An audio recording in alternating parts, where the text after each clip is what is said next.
नमस्कार, मैं हूं धर्मेंद्र। आप देख रहे हैं ऑनलाइन न्यूज इंडिया। चीन ने हमारे अरुणाचल प्रदेश में हमारी सीमा के अंदर घुस करके एक गांव बसा लिया है। 101 घर है इस गांव में और ये तस्वीरें सामने आई है, सैटेलाइट की तस्वीरें हैं। एनडीटीवी ने एक एक्सक्लूसिव स्टोरी की है और इस स्टोरी पर कई विशेषज्ञों ने इस पर मोहर भी लगाई है।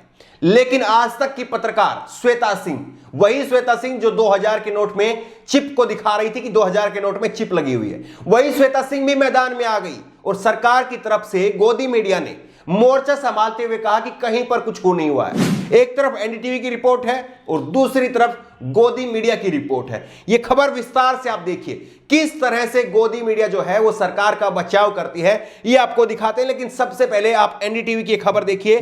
एनडीटीवी ने लिखा है, चीन ने अरुणाचल प्रदेश में बनाया एक नया गांव, सैटेलाइट तस्वीरें आई सामने। किस तरह से चीन ने जो है वो एक नया गांव बना लिया है और इसमें सैटेलाइट तस्वीरें जो है वो सबके सामने आई है। चीन के साथ पूर्वी लद्दाख में चल रहे सीमा विवाद के बीच अरुणाचल प्रदेश में एक नई चिंता उभरती हुई दिखाई दे रही है। एनडीटीवी को मिली एक्सक्लूसिव सैटेलाइट तस्वीरों में देखा जा सकता है कि चीन ने अरुणाचल प्रदेश में एक नया गांव बसाया है जिसमें लगभग 101 घर हैं।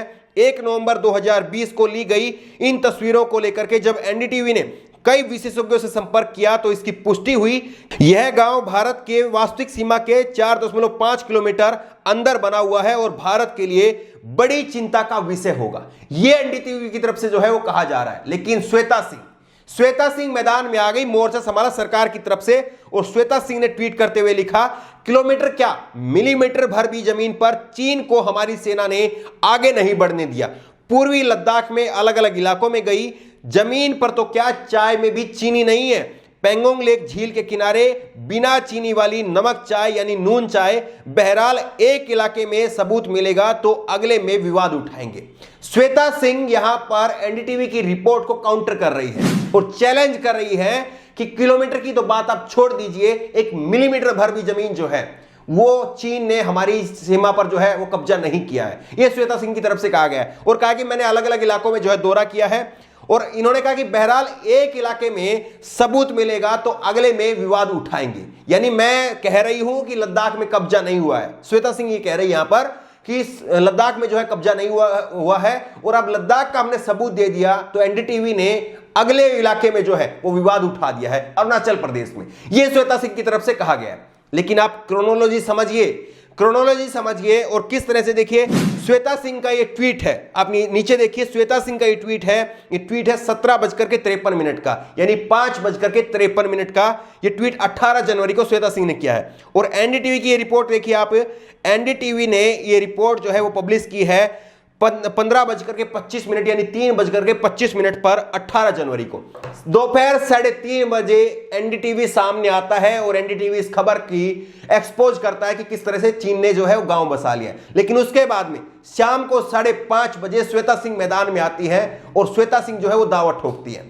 अब इस बात को आप समझिए। एक और आप दिलचस्प जो है वो वाकया देखिए, श्वेता सिंह जो है वो अनमुनन ट्वीट नहीं करती हैं, अनमुनन सोशल मीडिया पर उतना नहीं रहती हैं। ये उनकी टाइमलाइन आप देखिए। इनका जो ये ट्वीट है, पहला ट्वीट अभी रिसेंट जो ट्वीट है वो यही है। ये जो चीन के लद्दाख के बारे में जो इन्होंने किया है वो रिसेंट इनका ट्वीट है। दूसरा इनका ट्वीट है 1 जनवरी का, यानी 18 दिनों तक, आज 18 जनवरी है और 1 जनवरी को लास्ट इनका ट्वीट था, यानी 18 दिनों तक इनका कोई ट्वीट नहीं है। इससे अगला ट्वीट जो है वो 14 नवंबर 2020 का है, इसके बीच में भी कोई ट्वीट नहीं है। यानी 10-15 दिन में ये कोई एक ट्वीट करती है। वो दीपावली के लिए था, फिर उसके बाद में नए साल के लिए था और अब इन्होंने ये ट्वीट किया है। अब आप कहेंगे कि क्या दिखाना चाह रहे, क्या समझाना चाह रहे। इस बात को आप समझिए कि ये श्वेता सिंह जो है वो ट्वीट नहीं करती हैं, लेकिन ये ट्वीट इनको करने के लिए किसकी तरफ से कहा गया। दूसरी बात यह है कि श्वेता सिंह जो है वो काउंटर कर रही है एनडीटीवी को। लेकिन ये वही श्वेता सिंह है जो उरी में अगर हमला होता है और उसके बाद में भारत की तरफ से जो है वो पाकिस्तान के ऊपर जवाबी कार्रवाई की जाती है तो इसका श्रेय प्रधानमंत्री नरेंद्र मोदी को देती है। लेकिन वहीं पर अगर गलवान घाटी में हमारे जवान शहीद होते हैं तो इसके लिए सेना को जो है वो जिम्मेदार ठहराती है। किस तरह से, सबसे पहले आप उरी का देखिए। ये नरेंद्र मोदी से 2019 के लोकसभा चुनाव के दौरान इन्होंने इंटरव्यू लिया था और उस वक्त में जो है वो कहा था कि प्रधानमंत्री जी आपने घर में घुस करके मारा, यानी मोदी जी ने घर में घुस करके मारा। अगर मारे तो मोदी जी और अगर मरे तो सेना। आप खुद से सवाल देखिए। मोदी जी, जब उड़ी पर आतंकी हमला हुआ था, वहां पर सेना के कैंप पर आपने बहुत कड़ा फैसला लिया था कि गलवान घाटी में हमारे जवान शहीद हुए थे, तो इन्हीं श्वेता सिंह ने, जहां पर उरी में इन्होंने क्रेडिट दिया था प्रधानमंत्री नरेंद्र मोदी को, लेकिन जब हमारे जवान मरे तो सेना की गलती ठहरा दी। ये भी, और श्वेता सिंह जो है वो यहां पर एनडीटीवी को चैलेंज कर रही है। इनकी विश्वसनीयता तो क्या है ये तो सब जानते हैं। 2000 के नोट में श्वेता सिंह जो है वो चिप बता रही थी। लोग हंसते हैं इन पर, लोग 1000 बार उस वीडियो को देख चुके हैं, लेकिन जब भी लोग देखते हैं तो हंसते हैं कि कैसे इस पत्रकार ने जो है वो पत्रकारिता को तार तार कर दिया था। एक बार ये तस्वीर भी आप देखिए। सोशल मीडिया पर श्वेता सिंह की जमकर के किरकिरी हो रही है और लोग लिख रहे हैं कि आपके दिमाग में चीनी कम गोबर ज्यादा भरा है। 1 साल में ही चीन ने अपना पूरा गांव बसा लिया, लेकिन गोदी मीडिया को मोदी जी की तारीफ करने से फुर्सत मिले तब ना दलाल मीडिया। तो इस तरह से लोग जो है उनको फजीयत भी कर रहे हैं। वहीं पर एक डॉक्टर सुरेंद्र कुमार है और इन्होंने लिखा, कहां गए वो सर्जिकल स्ट्राइक करने वाले लोग? अब क्यों चीन के सामने लाल आंख नहीं दिखाते जब चीन ने अरुणाचल के कुछ इलाकों पर कब्जा कर लिया है? क्या सर्जिकल स्ट्राइक पाकिस्तान के लिए ही है? बस चीन अपनी मनमानी कर सकता है। एक बात को आप समझिए कि चीन की सीमा पर जो है हमारा जो भी जवान शहीद होता है, क्या वो स्वर्ग में जाता है? क्या उसके लिए हम आवाज नहीं उठानी चाहिए क्या? और पाकिस्तान की सीमा के साथ में अगर कुछ भी ऐसा होता है और वहां पर कोई जवान शहीद होता है तो वो नरक में चला जाता है क्या? उसके लिए हमें आवाज उठानी चाहिए क्या? ये कितना जो है वो दोगलापन है, गोदी मीडिया का कितना दोगलापन है। और श्वेता सिंह जहां पर खंडन कर रही है, बीजेपी के सांसद और खुद विदेश मंत्रालय ने एनडीटीवी की इस रिपोर्ट को लेकर के पुष्टि की है। ये खबर आप देखिए, बेहद महत्वपूर्ण खबर है, इसीलिए मैं कह रहा हूं कि इस खबर को आखिरी तक जरूर आप देखिए। एंड ये विदेश मंत्रालय की तरफ से जो है क्या कहा गया है ये भी आप सुनिए। लेटेस्ट इमेज 1 नवंबर 2020 की है। 26 अगस्त 2019 की तस्वीरों को देखें तो यहां पर कोई निर्माण की गतिविधियां नहीं थी, तो इसका मतलब यह है कि यह निर्माण पिछले 1 साल में हुआ है। यह एनडीटीवी तरफ से कहा गया और एनडीटीवी ने यह तस्वीरें विदेश मंत्रालय को भेजी और डिटेल में सवाल पूछे, जिन पर मंत्रालय ने इन्हें खारिज नहीं किया। विदेश मंत्रालय ने इन तस्वीरों को खारिज नहीं किया। श्वेता सिंह को यह देखना चाहिए जो कह रही है कि चाय में चीनी कम है। विदेश मंत्रालय देख लीजिए कि विदेश मंत्रालय जो है इस बात की पुष्टि कर रहा है। जवाब में विदेश मंत्रालय की तरफ से कहा गया है कि हमें चीन की ओर से भारत के सीमाई इलाकों पर निर्माण गतिविधियां तेज करने की खबरें मिली हैं। चीन ने पिछले कुछ सालों में निर्माण गतिविधियां शुरू की हैं। यह विदेश मंत्रालय की तरफ से कहा गया है। और अब श्वेता सिंह क्या कहेंगी, क्योंकि जो है मैं आपको बताने जा रहा हूं वो किसी और ने नहीं कहा है, क्योंकि बीजेपी के मौजूदा सांसद जो स्थानीय सांसद हैं अरुणाचल से, उन्होंने ही इस बात की पुष्टि की है और उन्होंने खुद कहा है कि 60 से 70 किलोमीटर तक चीन घुस आया है। ये बीजेपी के सांसद कह रहे हैं, मौजूदा सांसद हैं ये बीजेपी के और अरुणाचल प्रदेश से हैं। यहां तक कि नवंबर 2020 में जब यह सैटेलाइट इमेज ली गई थी, अरुणाचल से बीजेपी के सांसद तपीर गांव ने लोकसभा में अपने राज्य में चीनी घुसपैठ को लेकर के चेतावनी दी थी। उन्होंने खास तौर पर ऊपरी सुबनसिरी जिले का जिक्र किया था।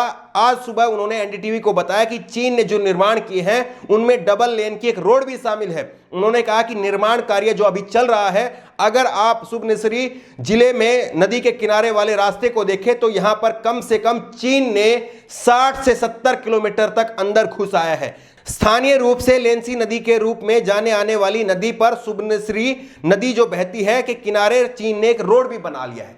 चीन ने डबल लेन का एक रोड बना लिया है। चीन 60 से 70 किलोमीटर तक भारत की सीमा में घुस आया है और यह बात कोई और नहीं कह रहा है, बीजेपी का सांसद कह रहा है। बीजेपी का सांसद जो अरुणाचल प्रदेश से आता है, वहां का स्थानीय सांसद है और उसने लोकसभा के अंदर भी यह मुद्दा उठाया था। लेकिन श्वेता सिंह को और गोदी मीडिया को यह नजर नहीं आता, उन्हें केवल काउंटर करना है एनडीटीवी की रिपोर्ट को। और एनडीटीवी खुद कह रहा है कि हमने कई सारे विशेषज्ञों पर से जो है इस पर बात की है और उन्होंने भी इस बात की पुष्टि की है कि अरुणाचल प्रदेश ने एक गांव हमारी सीमा के 4.5 किलोमीटर के अंदर बसा लिया है। उसके बाद में विदेश मंत्रालय कह रहा है कि हाँ ऐसा हुआ है, लेकिन श्वेता सिंह और गोदी मीडिया इस पर अपनी थ्योरी जो है वो लेकर के आते रहेंगे। जब भी क्रेडिट देने की बात होगी तो मोदी सरकार को क्रेडिट जाएगा, अगर गलती की बात होगी, जवान मरेंगे, जवानों की शहादत होगी, तो उसका ठीकरा सेना के ऊपर फोड़ा जाएगा। जिस तरह से गोदी मीडिया सरकार का बचाव करती है, ऐसे में लगता नहीं कि सरकार को प्रवक्ताओं की जरूरत है, ऐसे में लगता नहीं कि विदेश मंत्रालय को सामने आकर के कोई जवाब देने की जरूरत है, रक्षा मंत्रालय को सामने आकर के जवाब देने की जरूरत है। और शायद इसीलिए लगता है कि श्वेता सिंह को जो है ये ट्वीट करने के लिए कहा गया है, उनको मैदान में आने के लिए कहा गया, लेकिन उनकी जो ट्वीट है उसके ऊपर करारा तमाचा है एनडीटीवी की ये रिपोर्ट। बहरहाल श्वेता सिंह का एक तरफ उनका ट्वीट है, उनकी खबर है, और दूसरी तरफ एनडीटीवी की खबर है। आपको क्या लगता है कि किसकी खबर सही है और किसके तथ्य जो हैं वो सही है? आपकी राय क्या है? नीचे कमेंट बॉक्स में अपनी राय जरूर दें। उसी तरह की तमाम खबरों के लिए ऑनलाइन न्यूज़ इंडिया को सब्सक्राइब करें, साथ में जो बेल आइकन है, घंटी है, उसको जरूर दबाएं और इस खबर को ज्यादा से ज्यादा शेयर करें ताकि लोगों को पता चल सके कि हमारी जमीन के ऊपर चीन कब्जा कर रहा है, कभी पाकिस्तान आ जाता है, और गोदी मीडिया बार बार यही दिखाती है कि 56 इंच की देश में सरकार है। धन्यवाद। इस खबर को अभी लाइक करें, शेयर करें, अभी चैनल को सब्सक्राइब करें और घंटी जरूर दबाएं।